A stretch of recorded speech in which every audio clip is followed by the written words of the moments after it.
Mungu kwa nini Yeremia anasema Mungu umewadanganya tena watu wako? Kwani kulikuwa na mahali ambapo Mungu alikuwa amewadanganya mara ya kwanza? Je, Mungu ni muongo? Je, Mungu anagairi kitu akisema? Kwa sababu anasema kwamba nikisema ndio ni ndio na nikisema hapana ni hapana. Mungu habadiliki majira yote. Na mtu anaweza kujiuliza kwa nini neno kama hilo? Na nashukuru Mungu sana kwa sababu ya kipindi hiki, kwa sababu inabeba vitu vizito sana. Mwana wa kifalme, na watu ni wengi wanaosikiliza, watu ni wengi ambao wanafuatilia, watu ni wengi ambao wanataka kusikia kutoka kwa Mungu. Sasa nataka tuanzie moja, tuweze kuona hii neno mpaka atamke hivyo ilitokea vipi, kwa sababu ukisoma tu neno moja pekee yake kwenye Biblia inakanganya. Na ni kweli. Tuanze. Manake wengi wamepotea, hata mimi nikiwemo. Kuna siku nikapitia nikasema imekuwaje?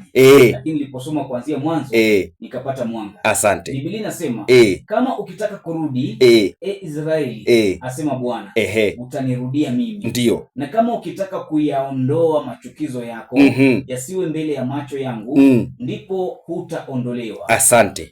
Kwenye hiyo fungu la kwanza, haya ni maneno ya Yeremia kwa watu wa Yerusalemu ambao walikuwa wanapotea, ambaye ni Israeli. Mungu alitengeneza watu wanaitwa manabii ili wakue ndio microphone ya Mungu. Hao ndio wakue ndio simu ya Mungu kwa wanadamu.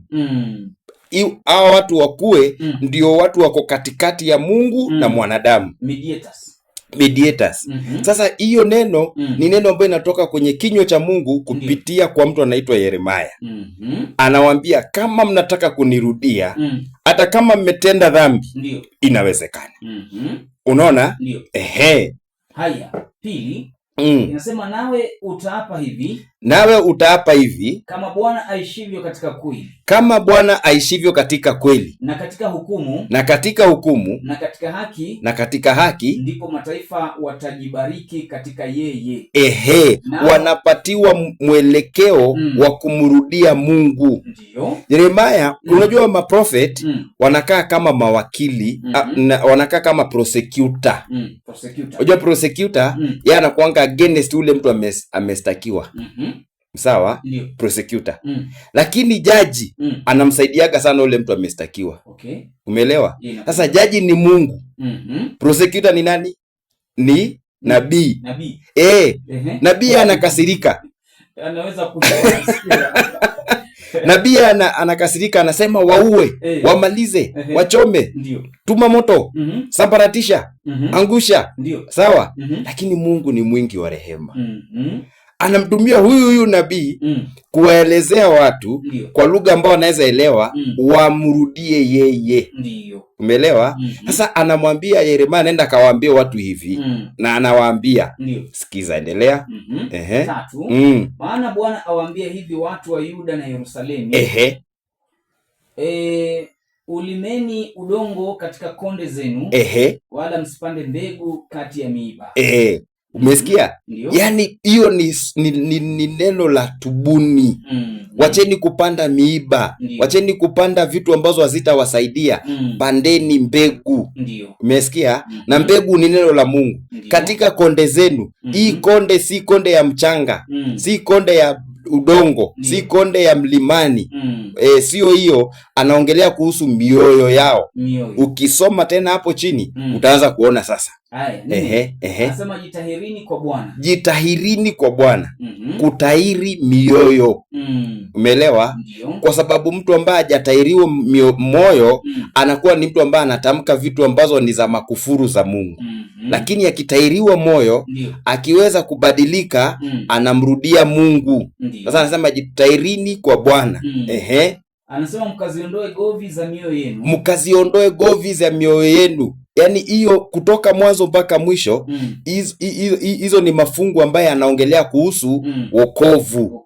Umeelewa? Wanaambiwa waokoke. Ndio hiyo wokovu wakati huu sasa. Wakati huu tunasema okoka. Siku hiyo walikuwa wanaambiwa tahirini mioyo yenu. Neno lilikuwa likitumika ni tahiri. Tahiri. Hakuna okoka. Hakuna okoka, ni tahiri. Kwa hivyo neno okoka limeanza baada ya Yesu. Yes. Kwa mataifa. Yes, kwa mataifa. Okokeni. Na jehanamu ya moto pamoja na laana ya milele. Unaelewa? Lakini wale wa upande wa Old Testament walikuwa wanaambiwa tahirini mioyo yenu. Ondoeni govi kwa mioyo yenu. Kwa sababu kutahiriwa it was a covenant. Ndio maana unaona Ibrahimu anaambiwa watoto wote ambao wamezaliwa kwako na watu ambao wanakaa kwako watahiriwe. Ndio ili waweze kuingia kwenye ahadi na Mungu. Haya, Biblia inaendelea kwa kusema hivi, enyi watu wa Yuda na wenyeji wa Yerusalemu. Yes. Ghadhabu yangu isije ikatoka kama moto. Unaona Mungu anamtumia Yeremia kuwaonya watu. Umeelewa? Anawaonya watu. Na watu wanapoonywa, wanaposikia, Mungu ni mzuri kweli. Yaani hata kama umemkosea kiwango gani. Ndio maana anasema dhambi zenu zijapokuwa nyekundu kama bendera. Yaani damu, yaani mnapofanya dhambi kupita maelezo, lakini mkinirudia mimi nitaisafisha na itakuwa safi kama theluji. So umeona Mungu akona nafasi ya mwanadamu kumrudia. Lakini kwa upande wa huyu mtu anaitwa nabii, nabii wewe ni waua, piga, ua, garagaza, wachome, maliza. Hao watu hawana maana, hawataki kukufuata kwa sababu nabii alikuwa anakuwa mtakatifu kabisa. Sasa akiona dhambi na anajua ghadhabu ya Mungu, kwa sababu watu hawakuwa wanaona ghadhabu ya Mungu. Umeelewa? Hawakuwa wanaona ghadhabu ya Mungu. Ni kama tu mpaka saa hizi watu wanaambiwa kwamba ukifanya dhambi kuna ghadhabu ya Mungu, lakini hakuna mtu anaona. Umeelewa? Sasa hata naye wakati huo nabii alikuwa anaona. Umeelewa? Alikuwa anaona upanga wa Mungu ukikuja kwa watu, anaona hizo vitu zote. Na sasa yeye akiwa ndio mediator kati ya mtu na Mungu, alikuwa na hasira sana. Maana akienda kuwaambia hawamsikilizi. Maana ni hivyo tu iko mpaka sasa. Endelea. Haya. Inasema Biblia inasema kwamba ghadhabu yangu isije ikatoka kama moto, ikawaka hata mtu asiweze kuizima. Kwa sababu ya uovu wa matendo yenu. 5. Tangazeni katika Yuda. Tangazeni katika Yuda. Sasa huku sasa. Hubirini katika Yerusalemu. Yes. Na kusema pigeni baragumu katika nchi. Yes. Pigeni kelele sana. Na kusema jikusanyeni pamoja. Tukaingie katika miji yenye maboma. Asante. Unaona sasa Mungu anapeana kabisa direction ya vile watu watamrudia. Na sasa tunaona hivyo ya kwamba baada ya Yeremia kuambiwa hivyo, watu walimrudia Mungu. Watu wakamrudia Mungu. Walisikia. Kama tu wakati wa mtu anaitwa Jona. Yona alitumwa Ninawi, si ndio? Na tunajua kwamba yeye akakataa kwenda Ninawi, akaenda Nineve. Lakini alipofika huko na akatangaza akasema kwamba mji huu mkubwa utaenda kuangamizwa. Mfalme akatangaza mfungo wa magunia na kuomboleza mbele za Mungu na kumrudia Mungu. Hata Yona alikuwa kama Yeremia. Yeye alikuja kutangaza hukumu, lakini Mungu akabadilisha. Yes. Mungu alibadilisha. Akamwambia Jona, sasa rudi huko kwa maana wamenirudia mimi. Sasa sitamaliza tena. Na wewe ungoja nikueleze kitu kimoja. Tuseme nabii asimame pale katikati ya mji wa Maran. Ama mahali pote kwenye mji wote. Aseme hapa kwenye hii mji Mungu atashukisha moto, itawamaliza, itawakula, mtaisha wote. Si ndio? Alafu watu wasikie. Waenda wamrudie Mungu. Alafu Mungu amtume huyo nabii, amwambie nenda kawaambie nimewasamee na hiyo moto haitakuja. Sasa ndio hiyo Mungu umewadanganya tena. Watamshuku. Umeanza kuelewa sasa. Umeanza kuelewa sasa? Umeanza kuelewa ya kwamba ndio maana anakasirika kwa sababu ametumwa kuambiwa wataangamizwa, alafu hawaangamizwi. Kwa nini? Watu wanaokoka. So hii neno ni nzuri na mimi napenda sana. Ya kwamba hata watumishi wa Mungu, mtu yoyote ambaye anatumwa kwenda kuhubiri Injili, usiende kuhubiri Injili kwa kuwakasirikia watu. Maana Mungu yeye akishakutuma akisema kwamba nitaangamiza, watu wakimrudia katika roho na kweli na kuweza kunyenyekea mbele zake, Biblia inasema kwamba yeye ni mwaminifu na wa haki na anawasamehe. Kwa hiyo usikue judge wa kusema mtaisha na unataka waishi completely. Wewe unasikia kabisa waishe maana wanatenda dhambi. Lakini kuna ile soft part ya Mungu ambaye anamwambia mwanadamu nirudie. Okay. Sasa ndio hiyo hapo unasoma kwa kumalizia. Haya. Tunasoma 6. Twekeni bendera kuelekea Sayuni. Kimbieni mpate kuwa salama. Ndio hiyo sasa, hiyo ndio wokovu sasa. Msikawie. Msikawie. Kwa maana nitaleta mabaya toka kaskazini na maangamivu makuu. Asante. 7. Simba ametoka katika kichaka chake. Ndio hiyo sasa. Mungu ni simba. Unaona kisimba? Ametoka kwenye kichaka chake. Kwa hiyo nyinyi mkigeuka na kunitafuta tena, nitarudi kwenye kichaka changu. Lakini mkikataa, sasa nitawaonesha kwamba mimi ndiye simba wa Yuda. Mimi ndio simba wa Yuda. Na nikija nikishuka na rarua.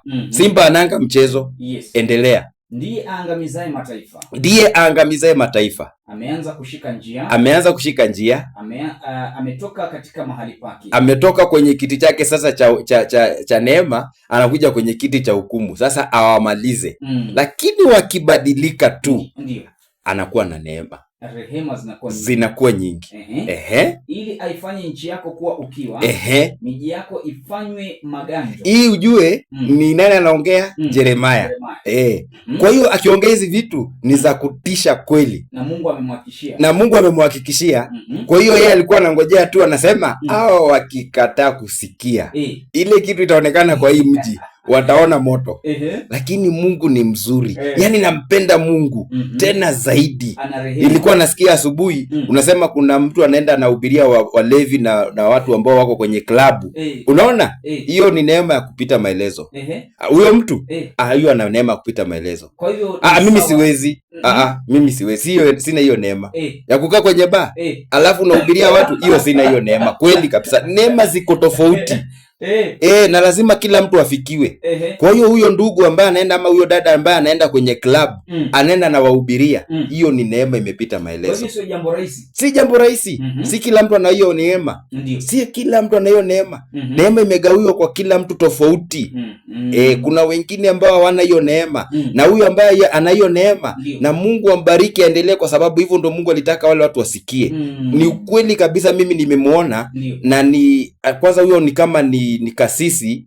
I think ni wa kanisa ya Catholic kama sikosei ama itakuwa ndio hiyo. Nilimuona kabisa anaingia kwenye club Nairobi yenye disco watu wamejaa, anamwambia DJ simamisha ngoma. Tuombe kwanza. Tusikize neno la Mungu. Huyo Mungu ambariki. Hiyo ni neema ambayo si ya kawaida. Na si mtu tu anaondoka tu kutoka kwake anaenda kufanya vitu kama hiyo. Ni kutumwa, umetumwa. Mungu amekupatia assignment. Hiyo ni assignment. Kwa hiyo watu usimuige kwa sababu hujui mahali waliambiana na Mungu. Kuna yule ambaye anataka kwenda kukopi na paste. Hiyo copy and paste. Utapigwa na chupa ya bia. Utapigwa na chupa ya bia na walevi. Hiyo ni neema hiyo. Kwa hiyo sasa Mungu anamwambia Yeremia aseme hivyo mpaka mwisho. Sikiliza, anaanza kubadilika sasa Mungu, kwa maana watu walianza kutubu na kumrudia Mungu. Endelea. Anasema asibaki mwenyeji ndani yake. Asibaki mwenyeji ndani yake. Yaani hapa nimetangazwa kabisa kwenye nchi nzima watu wamrudie Mungu. Akina walisikia. Waliposikia Mungu anagairi. Kwa sababu hiyo jifungeni nguo za magunia. Naona mpaka amepeana formula. Jifungeni nguo ya magunia. Juzi nilikuwa ninaona hata wachungaji wengine na watu wengine wanafunga nguo ya gunia, wanafanya vitu kama hizo. If it is not directed from God, hiyo ni drama. Ni drama. Lakini kama Mungu amesema, fanyeni. Lakini kama si Mungu, mnafanya tu photocopy, mnafanya copy and paste, hiyo ni drama. Kuna kitu kinaitwa rarueni mioyo yenu. Umesikia? Si mavazi yenu. Rarueni. Wakati huu mahali tuko sasa, Mungu anaangalia roho zaidi ya kile unafanya nje. Ni roho ile ambayo inavunjika na kupondeka, hapo unafanya makao. Haya. Tuko pale 8. Ombolezeni na kulia uchungu, kwa maana hasira kali ya Bwana haikugeuka na kutuacha. Na haikutugeuka na kutuacha. Endelea. Aya 9. Na katika siku hiyo itakuwa asema Bwana, moyo wa mfalme utapotea, na moyo wa wakuu wake na makuhani watastaajabu, na manabii watashangaa. Ni kweli, kwa sababu ghadhabu ya Mungu ikija, Mungu alikuwa anatumia watu wakuje kupiga wengine. Sasa hapo kungekuwa na ghadhabu ya juu sana, watu wangekufa, watu wangeangamia. Na unasikia anasema mpaka moyo wa mfalme ungestuka. Sasa hiyo vitu akiongea hivyo, mpaka huyo mfalme wa Yerusalemu alikuwepo hapo. Anasikiliza, hao wote wanasikiliza, kila mtu wako hapo anasikiliza. Kwa hiyo walipogeuka na kumrudia Mungu, ndio sasa ikakuwa tofauti. Endelea. 10. Sasa 10 ambaye sasa ndo neno lenyewe lipo. Nami nikasema, Bwana Mungu, hakika umewadanganya sana watu hawa wa Yerusalemu. Kwa nini? Ukisema mtakuwa na amani, lakini upanga umeingia katika nafsi za watu. Ndio hiyo. Umesikia? Ndio. Kwa sababu mara ya kwanza Mungu alikuwa anaambia kutakuwa na amani, kutakuwa na hizo vitu zote. Lakini walipomuasi, anamwambia Yeremia sasa wataangamia. Lakini wakinirudia, basi wanapona. Na hilo ndio neno la Mungu. Amen.